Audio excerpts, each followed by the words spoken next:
తిరుపతి వెళ్దాం. తిరుపతి ఏర్పేడు శ్రీ వ్యాసాశ్రమంలో పాలనపై హిందూ సంఘాలు ఆగ్రహం వ్యక్తం చేస్తున్నాయి. మలయాళ స్వామి ఆశయాలకు విరుద్ధంగా కార్యక్రమాలు జరుగుతున్నాయని విమర్శలు వినిపిస్తున్నాయి. ఆశ్రమ భూముల్ని, ఆస్తుల్ని శివరాంరెడ్డి, అమర్నాథ్ రెడ్డి అమ్ముకున్నారని ఆరోపణలున్నాయి.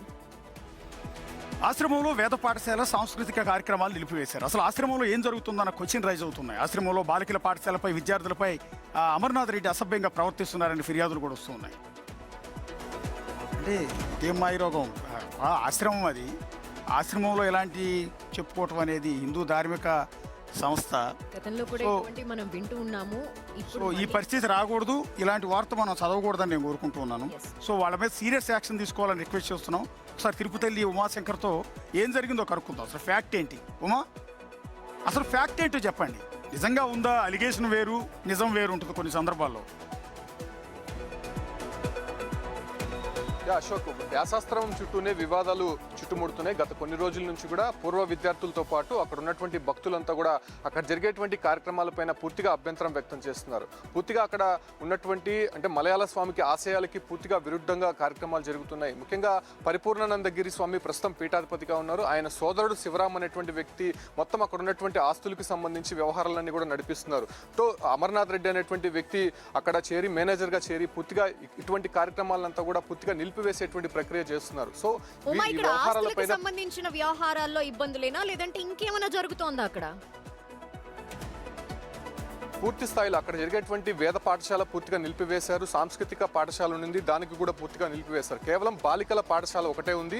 బాలికల పట్ల అమర్నాథ్ రెడ్డి అనేటువంటి వ్యక్తి చాలా అసభ్యంగా సెక్షువల్ అసాల్ట్మెంట్ చేస్తున్నారనేటువంటి ఫిర్యాదులు కూడా ఉన్నాయి. దీనిపైనే 2018లోనే ఒక కమిటీ వేశారు. ముగ్గురు ఇచ్చినటువంటి కమిటీ ఫిర్యాదు మేరకు ఇప్పటివరకు కూడా యాక్షన్ తీసుకోలేదు. అమర్నాథ్ రెడ్డి అక్కడ జరిగినటువంటి వ్యవహారాల్లో పూర్తిగా ఇన్వాల్వ్ అయినాడు, ఇబ్బంది పెట్టినాడని చెప్పి కూడా కమిటీ నిర్ధారించింది. అయినప్పటికీ కూడా ఎవరు కూడా యాక్షన్ తీసుకున్నటువంటి పరిస్థితి లేదు. అయితే 64వ ఆరాధనోత్సవాలు నిన్నటి నుంచి జరుగుతున్నాయి. అయితే పూర్తిగా ఆపివేసి అక్కడ ఉన్నటువంటి అమర్నాథ్ రెడ్డి శివరాంని పూర్తిగా బయటికి పంపించిన తర్వాతనే స్వామివారి ఆరాధనోత్సవాలు జరగాలని చెప్పి అటు పూర్వ విద్యార్థులతో పాటు భక్తులు కోరుతున్నారు. ఎందుకంటే ఇప్పటికే అనేక ఆస్తులు కూడా అన్యాక్రాంతమై అక్కడ ఉన్నటువంటి వ్యవహారాలు పూర్తిగా మారిపోయాయి. కనీసం లోపల ఎవరికి కూడా భోజనం పెట్టట్లేదు.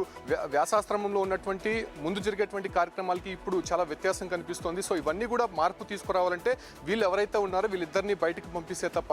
మరొకటి ఇక్కడ పీఠాధిపతులు కావచ్చు, అంటే ఏదైతే సాధువులుగా ఉన్నటువంటి అక్కడ పరిపాలన చేయాల్సి ఉంటుంది. కాకపోతే ఇక్కడ అమర్నాథ్ రెడ్డి అంటే వ్యక్తి ఉమా నేను అంటున్నది ఏంటంటే, యాజ్ ఏ మీడియా మనం వాళ్ళు అలిగేషన్ చేశారని కాదు, నిజంగా సిచ్యువేషన్ ఉందా?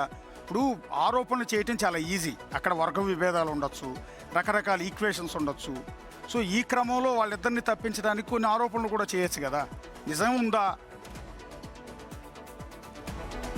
అంటే అమర్నాథ్ రెడ్డి ఈ రకమైనటువంటి కార్యక్రమాలు చేస్తున్నారని చెప్పి అప్పుడు కంప్లైంట్ ఇచ్చింది. నేరుగా బాలికలే కంప్లైంట్ ఇచ్చారు. దాంతోపాటు కూడా ఒక కమిటీ వేసింది ప్రభుత్వం. ఆ కమిటీకి సంబంధించి కూడా ఈ రిపోర్ట్ ఇచ్చినా కూడా యాక్షన్ తీసుకోలేదు. మరోవైపు ఆస్తులు పూర్తిగా కూడా అమ్మివేసి వాళ్ళ సొంత జోబుల్లో వేసుకున్నాయని చెప్పి కూడా ఇటీవల కొన్ని రిపోర్ట్లు అయితే బయటకు వచ్చాయి. సో ఇవన్నీ కూడా జరుగుతున్నటువంటి వ్యవహారాలు. మరోవైపు ముందు జరుగుతున్నటువంటి వేద పాఠశాల కావచ్చు, సాంస్కృతిక పాఠశాల పూర్తిగా నిలిపివేశారు. సో వీటన్నిటిపైన కూడా ఎవరు అక్కడ సమాధానం చెప్పట్లేదు. ఎవరైనా ఆశ్రమం లోపలికి వెళ్ళాలని ప్రయత్నించినా, అక్కడ జరిగేటువంటి కార్యక్రమాలను చూడాలనేటువంటి ప్రయత్నించినా కూడా లోపలికి అనుమతి ఇవ్వడానికి చాలా పర్మిషన్స్ కావాలి. ఈవెన్ బిగ్ టీవీ టీం కూడా 2 రోజుల క్రితం అక్కడికి చేరుకుంది. లోపలికి వెళ్ళి అక్కడ జరిగేటువంటి కార్యక్రమాలని ఏం జరుగుతుందో తెలుసుకునే ప్రయత్నం చేసే భాగంగా అక్కడికి వెళ్తే ఎవరు కూడా ఏంటి అక్కడ మీరు చూసిన దాన్ని బట్టి?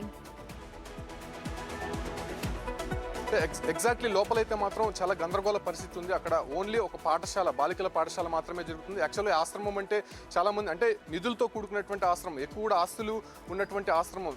1926లో మలయాళ స్వామి స్థాపించినటువంటి ఈ ఆశ్రమానికి సంబంధించి గొప్ప పేరే ఉంది. చాలా మంది శిష్యులు ఉన్నారు. సో ఈ ఒక్క ఆశ్రమంలో ఎగ్జాక్ట్లీ లోపలైతే మాత్రం చాలా దారుణంగా ఉంది పరిస్థితులు. లోపల ఆల్రెడీ విజయవాడ నుంచి ఆ విజువల్స్ లో కనిపిస్తున్నాడు శివస్వామి కూడా దిగినట్టున్నారు కదా. శైవక్షేత్ర పీఠాధిపతి శివస్వామి కూడా విజువల్స్లో కనిపిస్తున్నారు. ఈ రంగంలో దిగారంటే ఇష్యూ ఇంకా ఎక్కువ రైజ్ అయ్యే అవకాశం ఉంటుంది కదా అంటున్నా. ఎగ్జాక్ట్లీ నిన్న వీళ్ళంతా కలిసి అక్కడికి వెళ్ళి ప్రశ్నించే ప్రయత్నం చేస్తారు. స్వామివారి ఆరాధనోత్సవాలు ప్రస్తుతం ఆపివేయండి, నెక్స్ట్ ఇవన్నీ కూడా క్లియర్ అయిన తర్వాతనే మీరు స్టార్ట్ చేయండి అని చెప్పారు. సో ప్రస్తుతం ఎంఆర్ఓతో పాటు అక్కడ ఉన్నటువంటి స్థానిక పోలీసులంతా కూడా వాళ్ళతో చర్చలు జరుపుతున్నారు. అంటే ఖచ్చితంగా లోపలనేది కొన్ని వ్యవహారాలు నడుస్తున్నాయనేటువంటి విషయాలు మాత్రం స్పష్టంగా కనిపిస్తుంది. ఎందుకంటే అక్కడ మీడియా వెళ్ళినా ఎవరికూ అనుమతించట్లేదు. ఈవెన్ అక్కడ ఉన్నటువంటి గ్రామస్తులు కూడా లోపలికి కలవలేదు. వాళ్ళతో మాట్లాడినప్పుడు కూడా చాలా ఆవేదన వ్యక్తం చేస్తారు. మేము గతంలో అంతా కూడా మలయాళ స్వామితో కావచ్చు అంటే ఆయన తర్వాత వచ్చినటువంటి పరంపర వాళ్ళతో కూడా మేము కలిసి తిరిగాము, కలిసి పనిచేస్తాం. బట్ ఇప్పుడు ఎందుకు ఆశ్రమం లోపలికి అనుమతించట్లేదు అనేటువంటి ప్రశ్నలు కూడా వాళ్ళు కూడా లేవనెత్తుతున్నారు. సో ఈ వ్యవహారాలన్నిటిపైన కూడా పూర్తిగా ప్రభుత్వం అదే రకంగానే ఎండోమెంట్ శాఖ కలగజేసుకొని లోపల జరిగేటువంటి కార్యక్రమాలపైన, అక్కడ జరిగేటువంటి వ్యవహారాలపైన పూర్తిగా చర్యలు తీసుకుంటే తప్ప ఈ ఒక్క వ్యాసాశ్రమానికి ఒక్కొక్కసారి ఉమా మీరు వెళ్ళండి, వీలైతే పాసిబిలిటీ ఉంటే. ఇలాంటివన్నీ ఏంటంటే బేసిక్గా ఒకవైపు వెర్షన్ మాత్రం మనం వినిపిస్తాం. సరే, రెండో వెర్షన్ ఏంటనేది తీసుకోండి. అమర్నాథ్ రెడ్డితో మీరు మాట్లాడండి, ఇంకొక అలిగేషన్ వచ్చిన ఇంకో వ్యక్తితో మీరు మాట్లాడండి. వాళ్ళ వైపు నుంచి చెప్పేది వింటే ఈ యాంగిల్ మారిపోవచ్చు. అండ్ మెజారిటీ అక్కడ విద్యార్థులు కూడా ఇబ్బంది పడుతున్నారు కాబట్టి వెళ్ళాలి, మాట్లాడాలి, వాళ్ళ ఇబ్బందులు ఏంటి అనేది కూడా మీరు తెలుసుకునే ప్రయత్నం చేయండి. ఎస్, ఒక కాషాయ వస్త్రాలు ధరించి అంత పవిత్రంగా ఉండాల్సిన చోట ఇలాంటి అలిగేషన్స్ రావటం అనేది చాలా బాధాకరం. పైగా సేవా కార్యక్రమాలు అంటే అక్కడ వేద పాఠశాల కాబట్టి నేను కూడా ఈ గతంలో విన్నాను, అక్కడ మంచిగా వేదాలు నేర్పిస్తారు. అక్కడ నుండి వాళ్ళందరూ కూడా వివిధ ఆలయాల్లో వాళ్ళు ప్రాక్టీసెస్ చేస్తూ ఉంటారంట. సో అలాంటి ప్లేస్ గురించి ఈరోజు ఇలాంటి వార్త వింటా నేను అనుకోలేదు.